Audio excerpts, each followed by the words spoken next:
The story begins on a snow-covered battlefield where a man stands atop a mountain of corpses. He turns and finds a boy with black hair, whom he calls Ashtar, looking quite surprised. The older man then questions why the other is there, as he should be on a suppression mission. With a wounded face and a serious gaze, the dark-haired youth simply responds that he came to kill him. Hearing the threat, the older man, Roderick, maintains his calm expression and doesn't seem bothered at all. The boy then accuses the older man of planning to use everyone and discard them when they were no longer useful. His gaze burns with anger as he calls him father. However, the elder coldly responds that this is the purpose of someone without wings and calls him a foolish son. Thus, we learn the name of our protagonist, Ashtar Heim, a young man determined to change his fate. Next, we see the crest of House Heim, a noble family known for its immense power.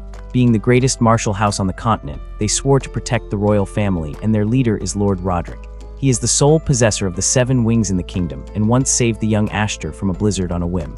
To repay that debt, the boy then did everything his father asked, never questioning his orders. However, his life was not easy. He was always despised, as we see in his memory, holding a broken wooden sword. The other boys constantly humiliated him, telling him not to get cocky just for being there. The wing crest on his back was proof of magical power, but he was the only one in the house incapable of using magic.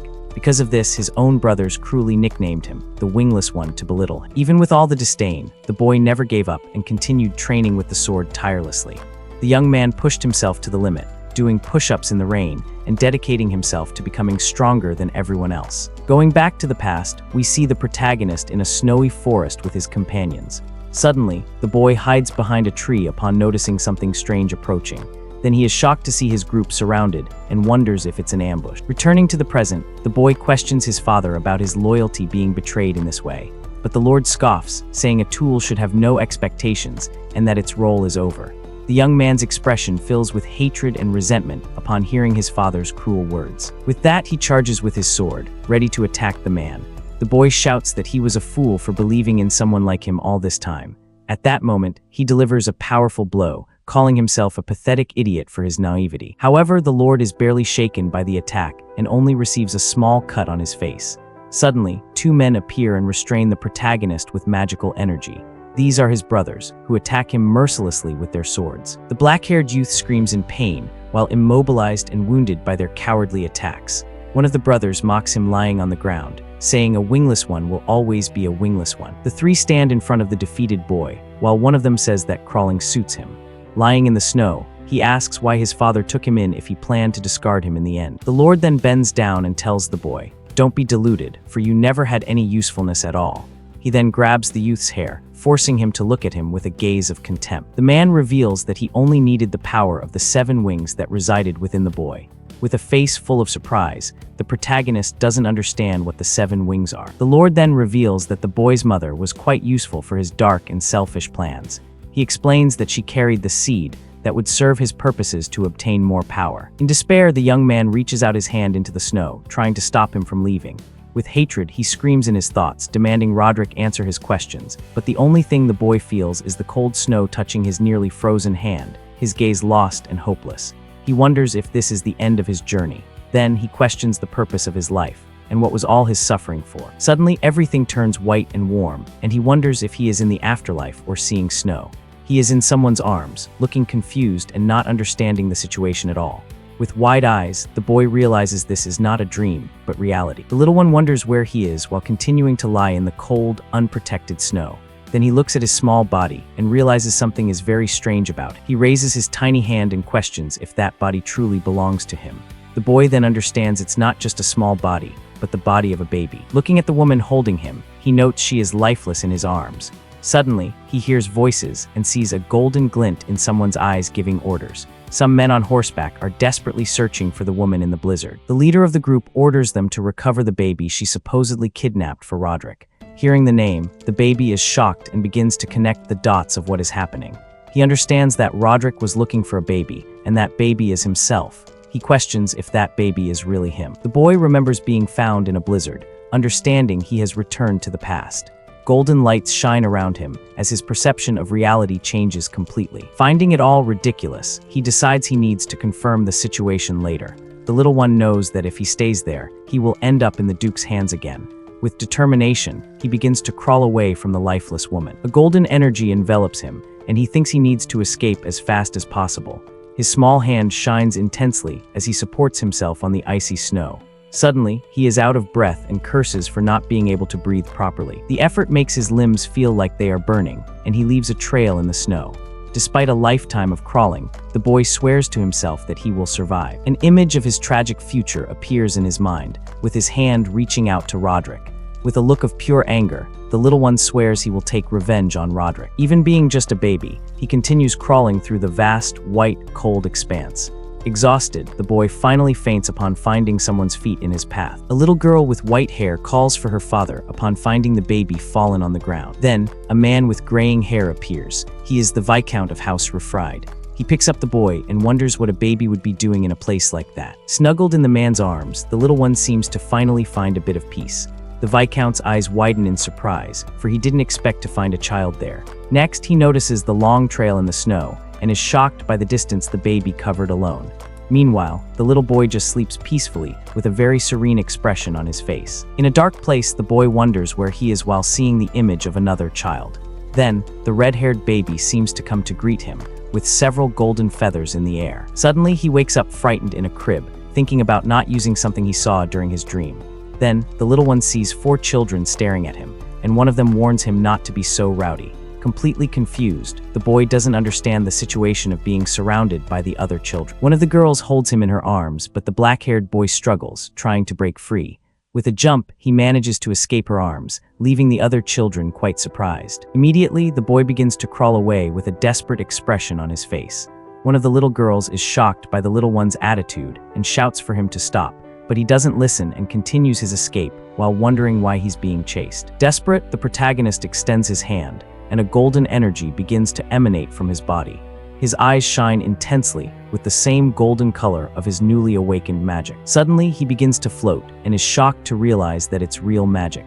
Surprised by his power, the boy continues floating without understanding what's happening there. Then the magic fails, and he begins to fall at high speed.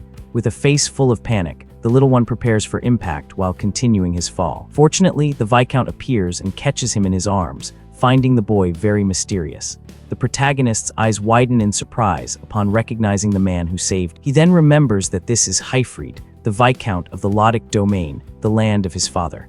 Looking at the mansion, the boy wonders if that would be another house of the Heim family. Then we see the portrait of Hfag Mulmheim, the head of the Viscount's family and a branch of the main house. He and his brother Roderick were known as the Two Wings, and together they protected the royal family. But the boy remembers that the Viscount died in a civil war along with his entire family. With this information, he finally confirms that he truly traveled back in time, and this is his second chance. However, he despairs thinking he fled the Duke's house only to be caught by his brother. A woman holds him and wonders if the boy's magic went out of control and made him fly through the air. She then smiles gently at the little one, seeming happy to finally have him nearby. With a loving hug, the girl calms him, saying he doesn't need to be afraid of anything anymore.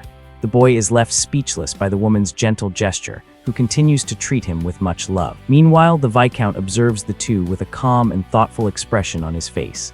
Then, the older man extends his hand and states that this child possesses tremendous power. To prove his point, he lifts the baby's shirt, revealing a crest as proof of his words.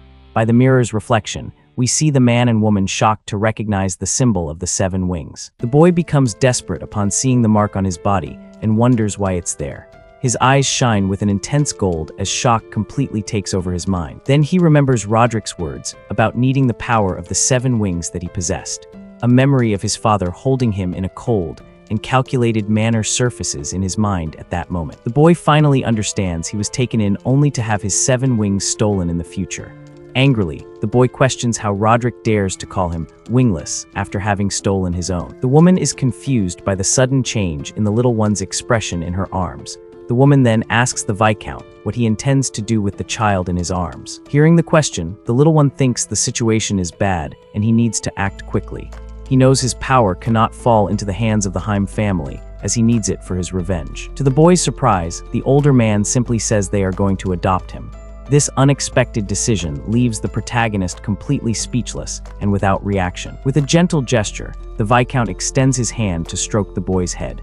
Then he says the boy is still a fledgling who cannot fly alone and needs help. The older man promises to care for him and take responsibility until the day he can fly. The little one's eyes widen upon hearing the man's kind and affectionate words. Suddenly, one of the little girls falls to the floor upon hearing the conversation behind the room's door. The Viscount realizes all the children were spying on the conversation the whole time. One of them then admits they were worried about the new baby in the house.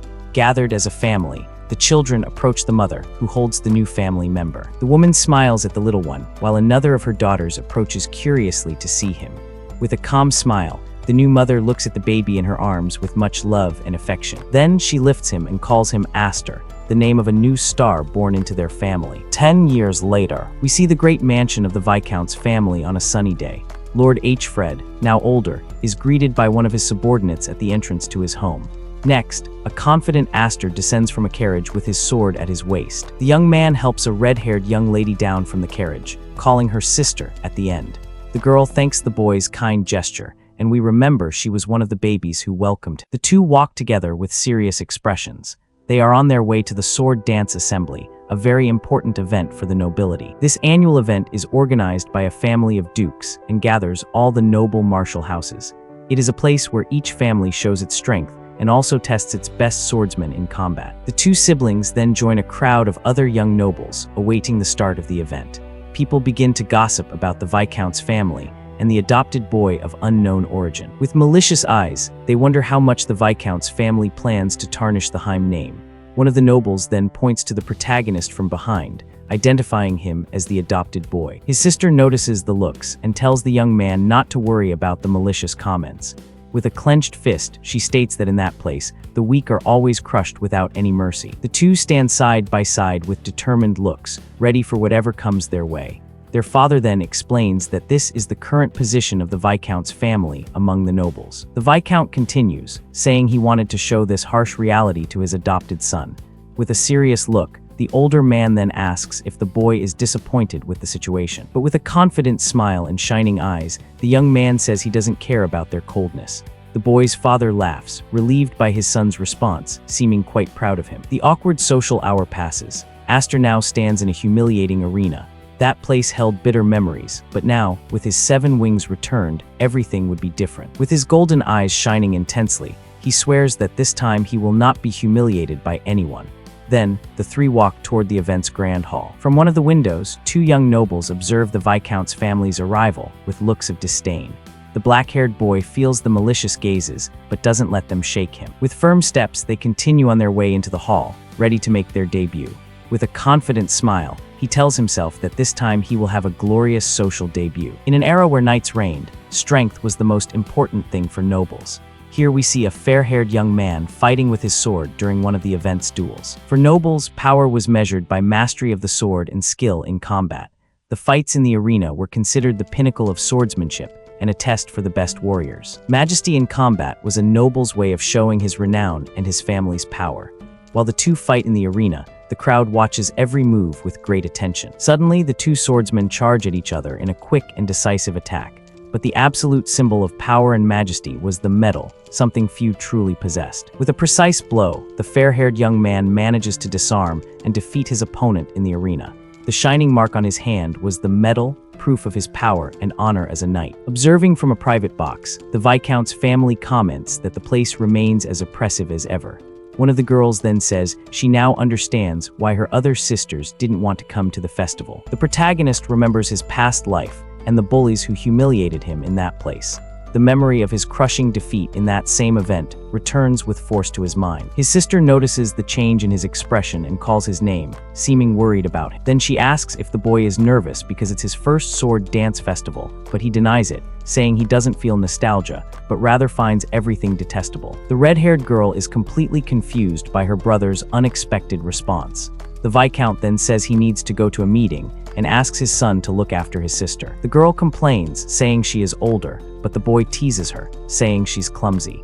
The older man then advises the young man to use the time to make new connections with the others. But before leaving, he warns him to make sure no one discovers the 7 wings. After his father's departure, the boy thinks hiding his power will be easier said than done. Suddenly, he feels the hostile gazes of all the other nobles in the hall directed at him.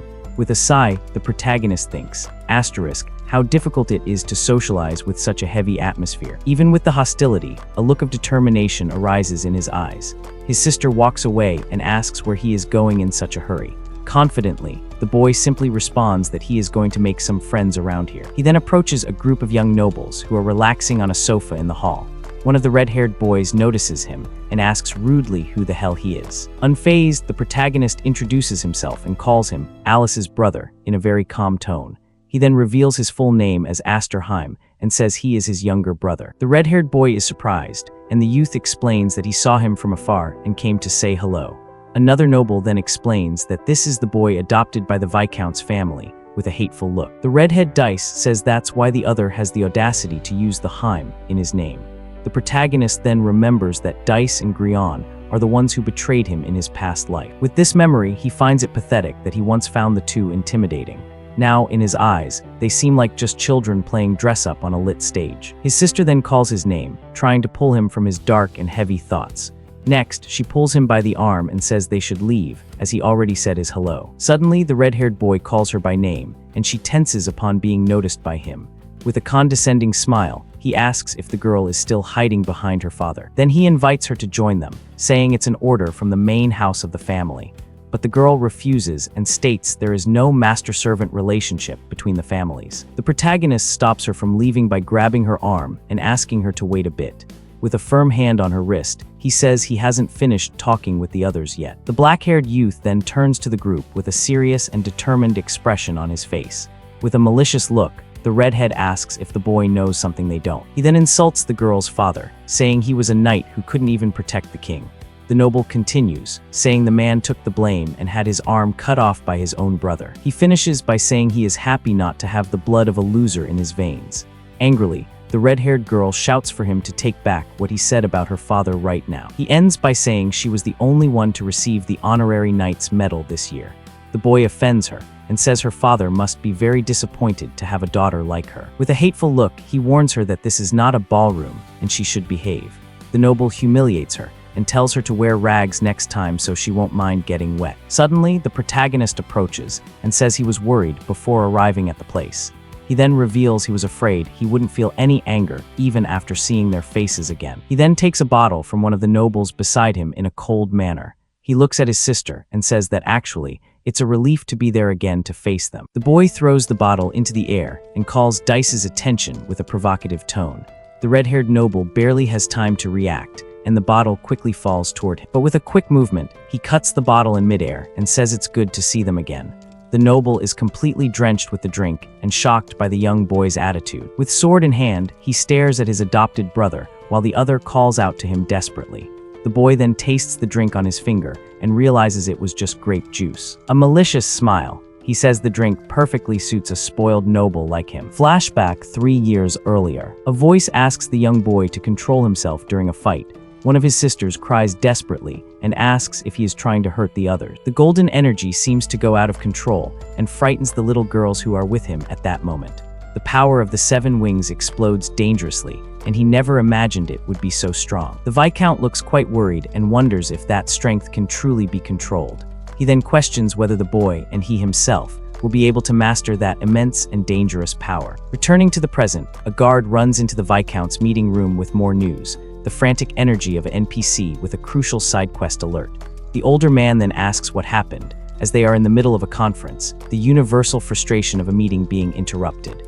The guard reveals that the sons of the main family and the Elmheim branch are in a duel right now. Upon hearing the news, the 2 family leaders look very serious and tense, the expression of managers hearing a fight broke out in the break room. Without a second thought, the Viscount gets up and runs out of the room to see what happened, the dad sprint reserved for crashing noises from the other room. His daughter sees him and asks what was so serious for him to be in such a hurry. One of the nobles from the main family notices the fight brewing between the young men. He then comments that a fight between brothers of the Heim house is not something you see every day, the tone of someone popping extra popcorn. The Duke and the Viscount observe the scene, and one of them thinks that depending on the outcome of the fight, other nobles also watch the situation with expressions of concern and curiosity on their faces. The Duke smiles maliciously and thinks that festival might become quite chaotic soon, the look of a final boss enjoying the pre-boss cutscene. With anger, Dice calls him a fool for picking a fight with the Duke's house in that manner. He then shows his 4-wing crest, proving he is on a totally different level, the equivalent of flashing a premium membership card. With a look of contempt, the redhead then demands the protagonist show his wing crest. The redhead then mocks the protagonist, asking if he is ashamed to show his crest. With a mocking smile, the boy says that showing off with a simple pattern is shameful. Dice becomes furious with the provocation and the audacity of the boy who challenges him without any fear. Then the youth proposes that if he wins, Dice must apologize to his sister. The redhead accepts the challenge but says that if he wins, the other will become his dog forever, the kind of bet that never ends well. Without wasting time, Dice charges with his sword, and the two begin an intense battle in the hall. The blades clash with force, and the protagonist manages to block the attack without much difficulty. The black-haired boy remains firm and focused while holding his sword tightly. Then he uses the power of the four-wing crest to strengthen his next strike with magic. A red aura envelops his blade, and he delivers a powerful attack against his opponent. Watching the scene from afar, his sister screams his name, seeming very worried about the outcome. The Duke watches the fight with a smile and thinks his son's swordsmanship is still immature. But he knows that the magical power of the crest compensates for the lack of skill with the sword, the classic stats over skill build. He explains that the magic of one wing is like the flame of a small, very weak candle. Meanwhile, the magic contained in four wings is like an explosion of immense destructive power, the difference between a birthday sparkler and a tactical warhead. With a malicious smile, the redhead asks the boy where all his courage from before went. He then taunts him, asking if the other didn't want to make him apologize for his words. Angrily, Dice demands the protagonist show his power and stop hiding on the defensive. One of the nobles smiles with satisfaction and says the match is already decided, the classic premature celebration. With that attack, a golden aura envelops the protagonist's sword as he prepares for the final counterattack. With a quick movement, he blocks Dice's blow, and the two energies clash with force. The redhead is completely shocked, as he didn't expect his attack to be stopped so easily, the face of a pay-to-win player meeting a skill-based god. With a confident smile, the black-haired boy tells the other that he talks too much. Then he counterattacks with a kick, throwing the noble far away. The youth stands with a firm posture, and his golden aura shines intensely around him. He thinks he waited 10 years to learn magic in the Viscount's house, just to get his revenge, the ultimate long-term grind paying off. His eyes shine with determination as he prepares to continue the fight against Dice.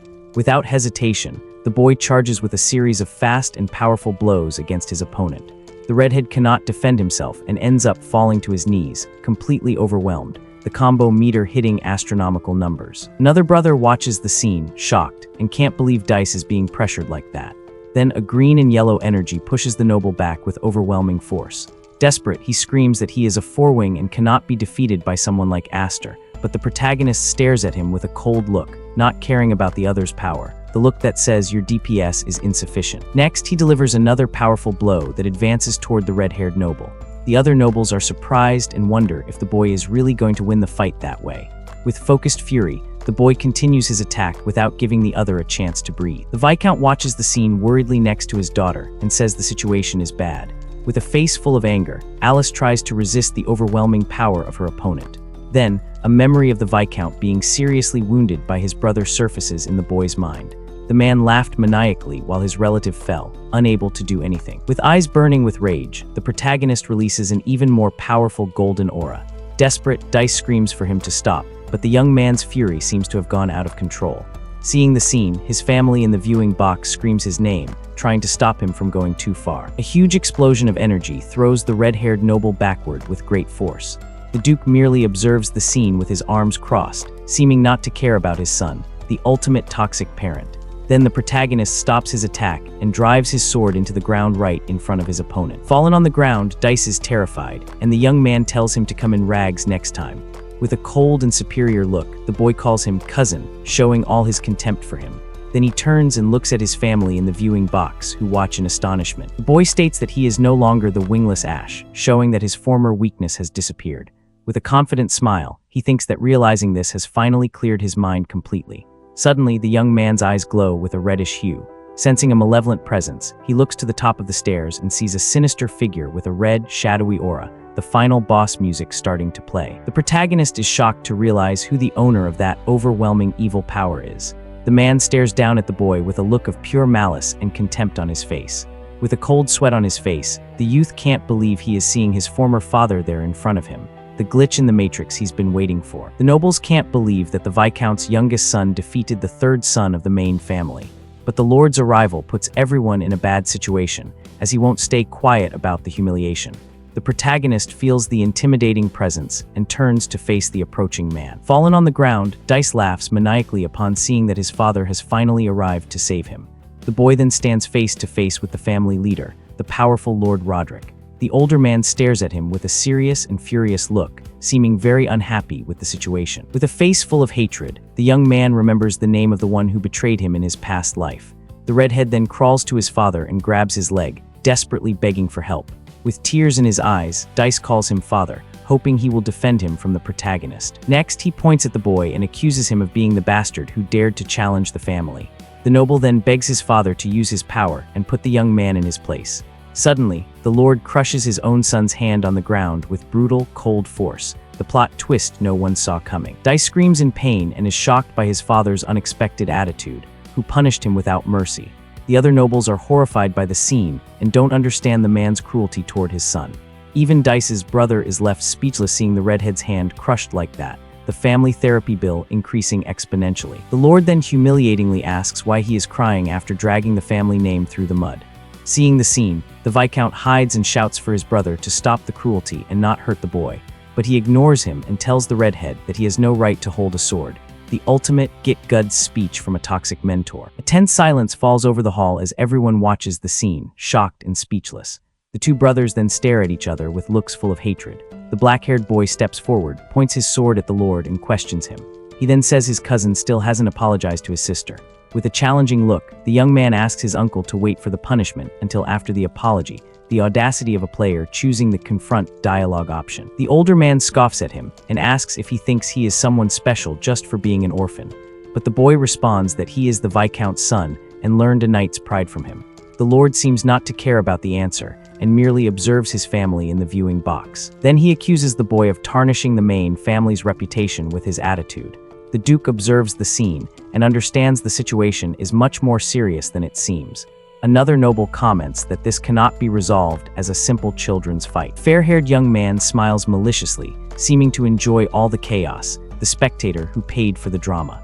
One of the men then remembers that the boy's father gave an arm as the price for his disloyalty. The Lord then questions the boy about what he is prepared to sacrifice for his audacity. With all due respect, the young man prepares to give his answer without any fear in his eyes. He says that was not a fight, but a duel to answer insults with his sword. The older man becomes angry upon hearing the boy's challenging words. The boy then uses the Lord's own words against him and says he won't give up anything. The Viscount becomes very worried about his brother, who doesn't back down. The fair-haired noble finds it amusing and comments that the boy is only 10 years old, the awe of a child prodigy in a world of adults. The Lord's eye twitches with rage at the youth's audacity in front of him. Then he understands the situation and draws his sword, ready for a confrontation with the boy. He then orders the boy to take his fighting stance for the duel, the ultimate tutorial boss moment. The protagonist is shocked, as he didn't expect to be challenged by the Lord. Suddenly, the older man charges with absurd speed toward him. The Lord's blow destroys the floor, creating a huge crater from the impact, the physics engine glitching out. His sister watches the scene terrified and unable to do anything to help. Desperate, the Viscount screams his brother's name, trying to stop him. Then the boy's adoptive father jumps to block the Lord's attack. The two swords clash with tremendous force in the middle of the hall. The two brothers then begin an intense battle full of sparks. After the clash, the Viscount runs to see if his son is okay. Suddenly, a pillar of ice rises from the ground, separating the two sides. The older man is confused and doesn't understand what happened there. Wounded, the protagonist gets up with difficulty but remains standing. His face is injured, but his gaze burns with pure determination. The Lord merely observes the scene from afar with a look of contempt. Then he turns and begins walking out of the main hall. The Viscount runs and holds the boy before he collapses exhausted on the floor. The older man calls his name, seeming very worried. With his injured face, the young man says he protected his sister and kept his promise.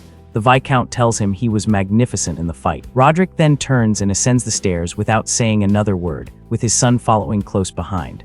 Up there, one of the nobles comments that the Duke resorted to a very childish move to resolve the situation. He says if he had let the boy win, the family's reputation would be in pieces, so it was a fair agreement. Even facing the great lord, the young man remained firm and became a rising star there. The noble admits he was on the edge of his seat, afraid the Heim house would split in two. Then the older man says an era of turmoil approaches, with a storm that could divide the world, the classic, Season 2 foreshadowing line. Meanwhile, the Viscount holds the wounded boy, and his sister runs desperately to help him in the hall. Some time later, on a sunny day, we see several men training outside the mansion.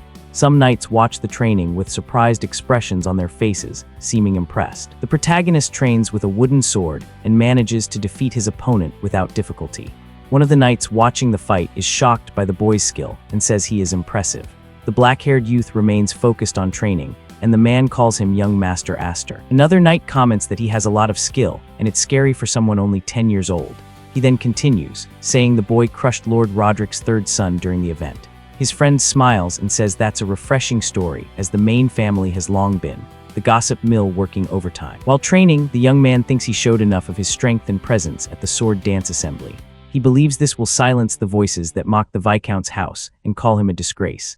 But the boy knows his real target is still the Heim family itself and his former father. That's why he wanted to test how far his power could go in that duel against Dice in the hall. A memory of the fight against the Lord surfaces in his mind as he continues his intense training. With a determined look, the protagonist knows that at his current level, he cannot defeat Roderick. He thinks the wing crest is just a measure of latent magical power, and he still can't use the 7 wings. The boy knows that being born with power is useless if he can't use it, and he calls it wasted potential, the frustration of having a max-level account but being stuck in the tutorial zone. With a quick movement, the boy continues his training and charges at his opponent with the sword. His eyes shine with intense gold as he focuses totally on the fight against the knight. With a precise blow, the protagonist breaks the man's sword and asks who's next. All the other knights are already fallen on the ground, completely defeated by the young boy, the training dummy massacre. Suddenly, a voice questions if he is causing trouble again while observing the scene from afar.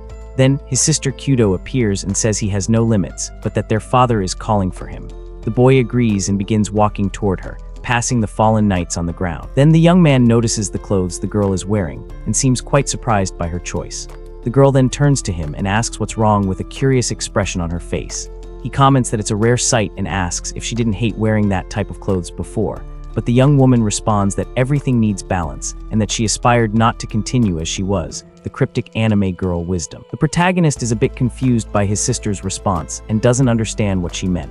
With a smile, she takes his training sword and says that when he returns, he will spend a lot of time with her. The boy smiles at the girl's attitude, seeming happy with his older sister's determination.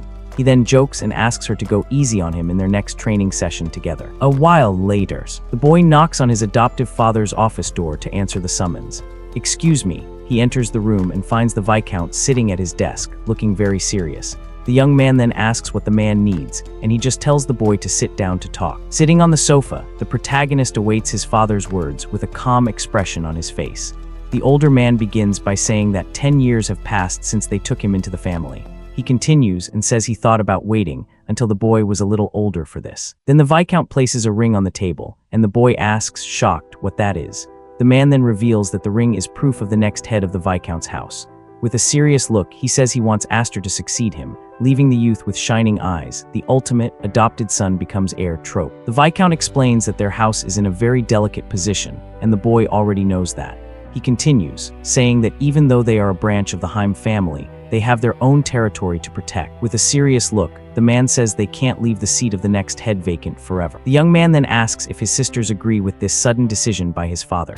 The older man responds that he will tell everyone at the Knight Academy, where he will find the sister. The boy remembers his other sisters, Martha and Kudo, and questions if they will also know the news. In his thoughts, the boy smiles and says they wouldn't be happy about this, especially Kudo. The adoptive father then explains that she hates him only because he was born a boy with 7 wings, the classic sibling rivalry powered by magical sexism. With that, the protagonist stands up and refuses the offer to become the next head of the family. He says he can't control his magic and almost hurt his own sister because he is too immature.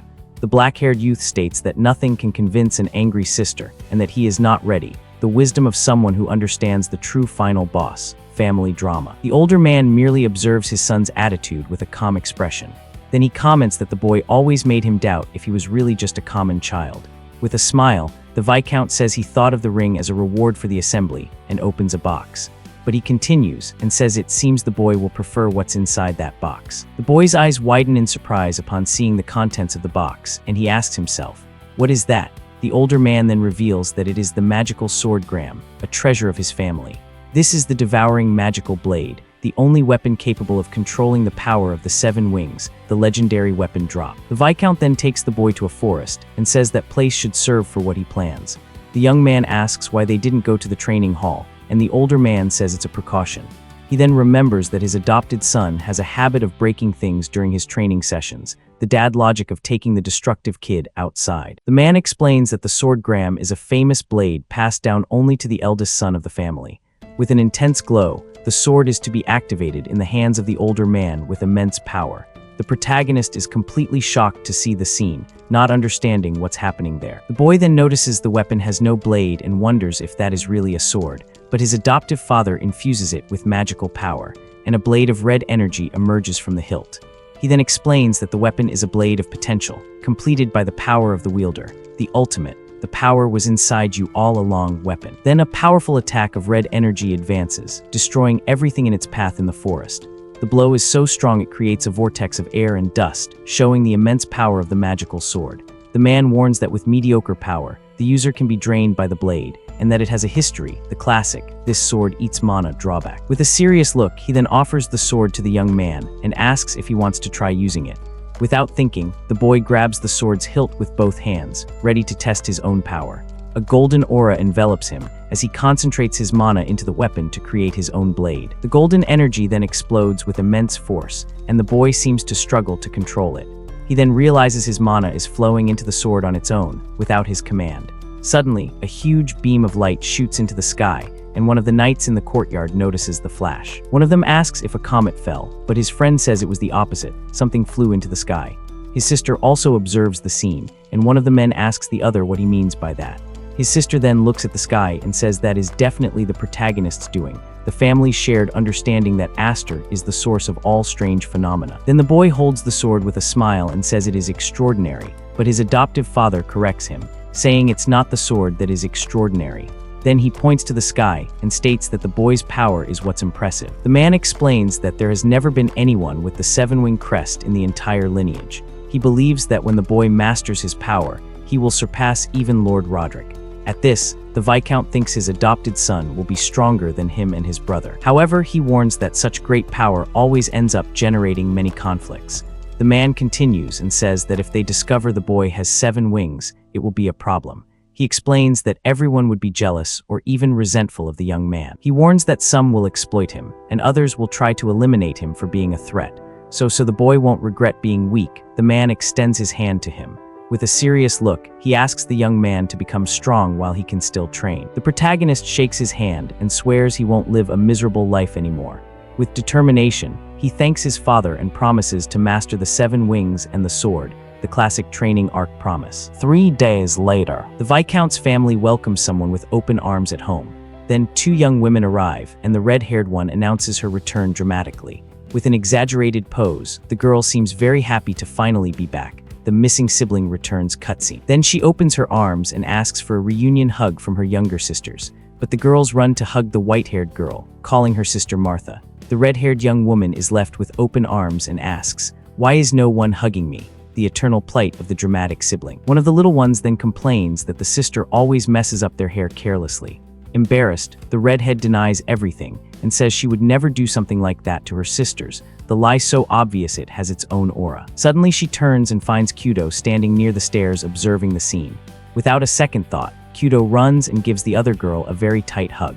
The pink-haired girl complains while her sister squeezes with a lot of strength, not letting go, the aggressive love of a tsundere. Seeing the scene, the white-haired young woman asks her father where her brother Aster is. The Viscount then begins to answer his daughter's question with a calm smile. With a serious look, Kudo turns upon hearing the mention of her adopted brother's name. Meanwhile, the boy trains and releases an explosion of red energy in the forest. The protagonist then dodges his own power, which seems to be out of control. Panting and sweating coldly, he realizes he still can't master the magical sword. He thinks he can create the blade, but he is at his limit just trying to keep it stable, the struggle of a newbie with overpowered gear. Amid the destruction, the young man wonders what he must do to be like his father. Suddenly, a voice says he has outdone himself, and Kudo is walking toward him. The boy asks if she has already returned, and the redhead complains that he didn't even come to greet her at home. With a mocking smile, the girl calls him cold for not coming to meet her. She then accuses him of thinking he's special, and says she heard about the sword assembly. but the young man responds that the same goes for her and her missions as a knight apprentice. He finishes by saying she was the only one to receive the honorary knight's medal this year. The red-haired girl says if she couldn't even achieve that, she could never succeed her father. Then she questions if he refused the successor offer because of her. The boy thinks his father caused problems and says that wasn't his intention. He merely explains he still didn't feel worthy of taking on such responsibility. The redhead then turns and begins walking away, talking about her father and brother. She accuses him of being mean for knowing what her dream is and still acting that way. The black-haired boy is completely confused by his sister's reaction, the classic, "what did I do now?" male confusion. Suddenly, the girl attacks with her sword, releasing an energy blow in his direction. The attack cuts through the air and advances quickly, destroying a tree in its path. The boy is startled and barely dodges it, while the tree trunk explodes, the sibling dispute escalating to property damage. Angrily, he asks why she attacked him suddenly like that, without warning. The redhead merely responds that, since it's been a while, she would test his skills. With a confident smile, the girl warns that next time she will attack with everything, the friendly sparring that's actually a grudge match. The protagonist tries to argue, saying his sword is still incomplete, but she questions if he would give the same excuse to an enemy on the battlefield. The black-haired boy is surprised by the question and wonders about the enemy. She says a knight must always be ready, and that if he hesitates, she will crush him, the tough love of a shonen rival. The girl charges again, and the boy thinks she must be joking with him. He thinks he is already at his limit, just trying to control his unstable magical power, but he understands he has no choice and releases his energy. His sister is being serious. The training arc just got a sudden difficulty spike, and the new teacher is brutally honest.